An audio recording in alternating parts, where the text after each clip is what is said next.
ही महानगरपालिकेने विकत घेतलेली जागा होती। बाबांनो, हे झाडं तुटले नाही पाहिजे। हे ऑक्सिजनचे सिलेंडर आहेत। एकच टेंटमध्ये 1000 लोक बसवायचे तर मग झाडच तुटणार आहेत। त्या मोदी ग्राउंडवरच तुम्ही त्यांचे मोठे मोठे 4 ने 10 टेंट टाका ना। त्या जळगाव आणि नागपूर आताच व्हायला लागले। नमस्कार मित्रांनो, माझं नाव डॉक्टर संदीप श्रीधर भानोसे, गरुड झेप प्रतिष्ठान नाशिक। मित्रांनो, तुम्ही माझ्या हातामध्ये हा बोर्ड बघत असाल। हा तपोवन वाचवा, नाशिक वाचवा हा आज नाही आलेला। हा जो भाग आहे हा आज 24वा दिवस आहे तेव्हा आलेला आहे। तत्पूर्वी हेच मोठं नाव होतं, झाडे वाचवा झाडे जगवा, आणि दुसऱ्या हातामध्ये माझ्या ट्रॅफिकचा असायचा। तुम्हाला लगेच दाखवतो सुद्धा मी तुम्हाला। अनेक बोर्ड आहेत माझ्याकडे, मुद्दामून दाखवतो। विनाकारण हॉर्न वाजवू नका। आता त्याच्या पाठीमागे तपोवन वाचवाचा आहे। से नो टू प्लास्टिक, प्लास्टिकचा वापर टाळा, असे 40 विषय घेतलेले।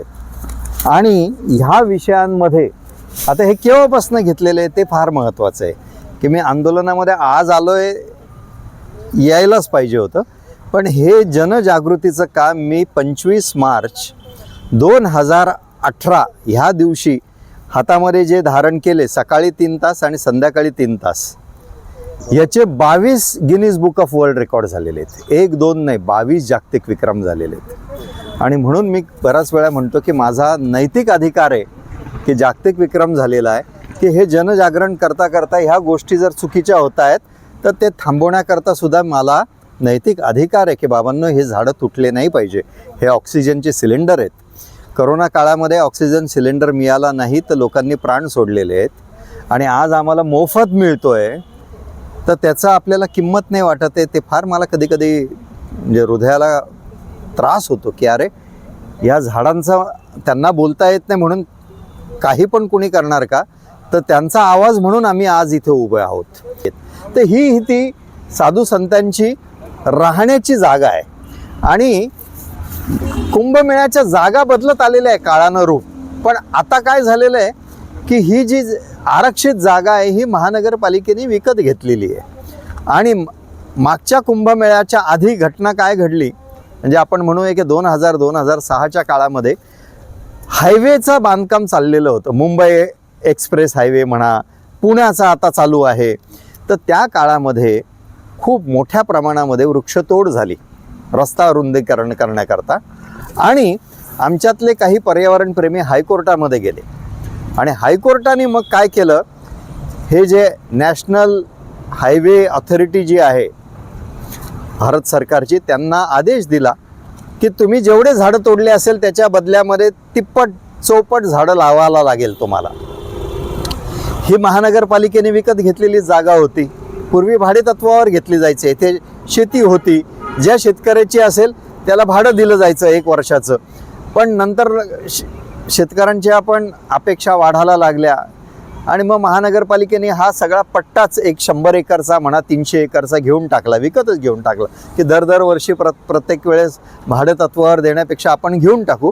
आणि ही मोकळी जागा असल्या कारणाने त्या काळामध्ये जे हायकोर्टाने सांगितले की तुम्हाला तिप्पट चौपट झाडं लावावे लागतील, ते लावताना त्यांनी तोही विचार नाही केला की हे झाडं विदेशी आहे देशी आहे। जे रोपं मिळाले ते इथे लावले गेले आणि आता एवढ्या वर्षांमध्ये हे मोठे झालेत। आता मोठे झाले आहेत तर ते आमच्यासाठी श्वासाचे केंद्र झालेले आहेत। तुम्ही चुका केल्या म्हणून आता तुम्ही जर ते तोडणार असाल तर त्याला आमचा विरोध आहे। मोकळ्या भरपूर जागा आहेत नाशिकमध्ये। साधू संतांना जर आपण नीट पटवून सांगितलं की बाबांनो, हे आता वन झालेलं आहे, तुम्हाला पाहिजे असेल तर इथे 2 झाडांमध्ये इथे भरपूर जागा आहे, त्याच्यामध्ये आम्ही छोट्या छोट्या रावट्या छोटे छोटे टेंट टाकून देतो आणि तुम्ही हजारो लोक राहू शकतात। खूप मोठी जागा आहे। पण जर तुम्ही असं म्हणाल की आम्हाला एकच टेंटमध्ये 1000 लोक बसवायचे तर मग झाडच तुटणार आहेत, तोडावी लागणार आहेत। तर आमचं म्हणणं असं पडलेलं आहे पर्यावरणप्रेमी म्हणून की नाशिकमध्ये अजून इथेच बाजूला, या रस्त्याच्या बाजूला तुम्ही कॅमेरा फक्त फिरवा आणि ही जी बाउंड्री दिसतीये तुम्हाला, ह्याच्या पलीकडे भरपूर मोकळी जागा आहे।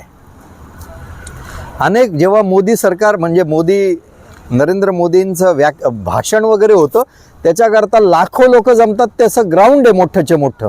आम्ही म्हणतोय या सगळ्या साधू संतांना इथून फक्त 500 मीटरवर असणाऱ्या त्या मोदी ग्राउंडवरच तुम्ही त्यांचे भले मोठे मोठे 4 ने 10 टेंट टाका ना, पण इथे झाडांची कत्तल करून इथे नवीन टेंट बांधायचं नाही, असं आमचं एक कळकळीची विनंती आहे.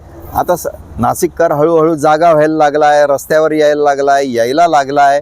बाहेरून पर्यावरण तुम्ही बघता, इथे एकेकाळी कुणी नसायचं, आम्हीच फक्त काही वेळे इथे यायचो, ध्यानधारणा करायचो. पण आता तुम्हाला गाड्या बघायला मिळत आहेत, अनेक लोक तरुण येत आहेत, कारण की हा आता नाशिककरांचा प्रश्न झालेला आहे.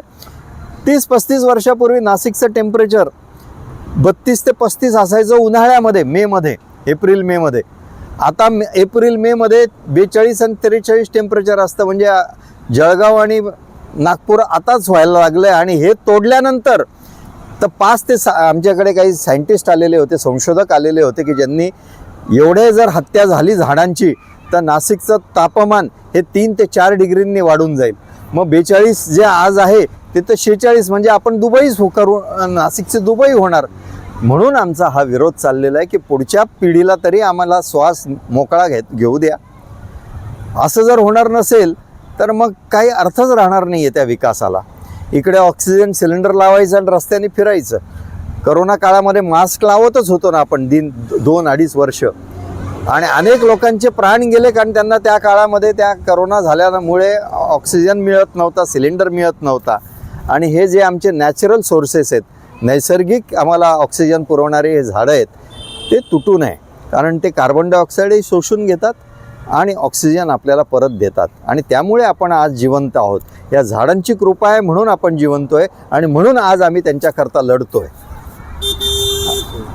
तर मित्रांनो, काकांनी आपल्याला खूप चांगली माहिती दिलेली आहे. आणि काका, नाशिककरांच्याकडनं तुम्हाला काय पाहिजे अजून? नाशिककरांचं आम्हाला म्हणजे आमची एकच अपेक्षा आहे की मित्रांनो, मी एक सामान्य रस्त्यावर उभा राहणारा, रोज लोकांशी संवाद करणारा एक सामान्य नागरिक आहे. नाशिककर, मी एकटाच ह्या झाडांचा ऑक्सिजन घेत नाही. बाळ, तुम्ही ऑक्सिजनच घेता ना, का तुम्ही कार्बन डायऑक्साईड घेता? असं नाही आहे ना. नाशिककर प्रत्येक जो जिथे असेल राहत तो ऑक्सिजनच घेतो, आणि नॅचरल ऑक्सिजन हे फक्त झाडच देतात. म्हणून त्यांचं आता हे नैतिक कर्तव्य आहे की त्यांनी सुद्धा या इथे येतात. आत्ता आपल्याकडे 1-2 बंधू आलेत, गाडीवर आलेत, आपण त्यांचा पण मुलाखत 1-2 मिनिटामध्ये घेऊ. तुमचाही परिचय द्या आणि कुठून आलात तुम्ही? आम्ही नाशिक रोड. नाशिक रोड म्हणजे इथून एक साधारण 10 ते 12 किलोमीटरवर नाही पोरं आलेले आहेत. म्हणजे काय 7-8 किलोमीटर डज नॉट मॅटर, पण इथून आहे काहीतरी वाटलं तुम्हाला म्हणून आलात. नाशिक रोडची लोकसंख्या 4-5 लाख किंवा त्याच्यापेक्षा जास्ती असेल, पण त्याच्यामधनं बोटावर मोजणारेच लोक येत आहेत ना. असं होऊ नये. नाशिककरांचा हा प्रश्न आहे.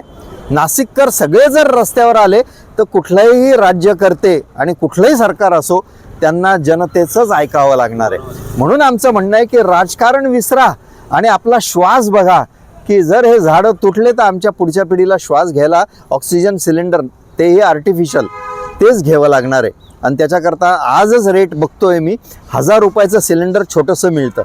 कोणाच्या खिशामध्ये तेवढे पैसे आहेत? आता आम्ही तर काही कमवतच नाही आज, मग आमच्यासारख्या माणसांनी काय करायचं? बरोबर. त्यामुळे नैसर्गिक जो श्वास चाललाय आपला, ह्या झाडांच्या कृपेमुळे झाला. आणि ते पैसे मागत नाही अजून. जर त्यांची पण संघटना असता, तेही बोलू शकले असते, तर त्यांनी आपल्या सगळ्या राज्यकर्त्यांना शिव्याच दिल्या असता की हरामखोरांना तुम्ही हे काय चालवलंय. हे माझे शब्द नाही, मी त्यांच्या वतीने बोलतोय. पण असं होऊ नये. मलाही खात्री आहे की आमचे राज्यकर्ते चांगले आहेत. त्यांनी जर नीट विचार केला, विवेकाने विचार केला, तर उद्या हे झाड तोड ते निश्चित काय करतील, ते त्याला नकार देतील की आम्हाला झाडे नाही तोडायचे. आणि इथे छानपैकी टेंटमध्ये आपल्या साधू संतांचा अतिशय आनंद उत्सव कुंभमेळ्यामध्ये होईल असं मला वाटतं. धन्यवाद.